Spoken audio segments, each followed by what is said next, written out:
আমি জানি এখানে অসংখ্য মানুষ আছেন, এটা আপনাদের পছন্দ হবে না। অধিকাংশের কাছে হয়তো আমি এই কথার কারণে অপ্রিয় হতে পারি, কিন্তু কার কাছে অপ্রিয় হলাম, কার পছন্দ হলো না সেটা মুখ্য না। মুখ্য হচ্ছে আমার ইসলাম আমাকে কি বলে, আমার দিন আমাকে কি শিক্ষা দেয়। সেটা যদি অপছন্দেরও হয় সেটাই আমাদেরকে বলতে হবে। আমি যেহেতু এই গ্রামে ছিলাম, এই গ্রামের সাথে আমার সম্পৃক্ততা রয়েছে। এই গ্রামে এক ধরনের অর্থনৈতিক বিনিময় প্রচলিত রয়েছে, যেটাকে আপনারা নাম দেন পত্তন। এটাকে আপনারা যে নামেই ডাকেন না কেন, এটা সরাসরি সুদ।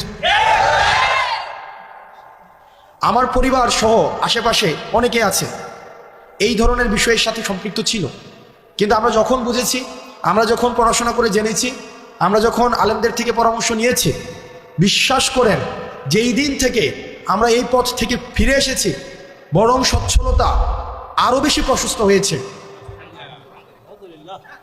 কসম করে বলছি, আপনারা জানেন আমার বাবার অর্থনৈতিক অবস্থা, আমার দাদাদের অর্থনৈতিক অবস্থা। যেই দিন থেকে এই জায়গা থেকে আমরা ফিরে এসেছি, আমাদের অর্থনৈতিক যে সচ্ছলতা, আমাদের নিয়ামত সৃষ্টিকর্তা আমাদেরকে যেভাবে দিচ্ছেন, আমরা প্রতিনিয়ত আল্লাহর কাছে অকৃত্রিম কৃতজ্ঞতা প্রকাশ করি।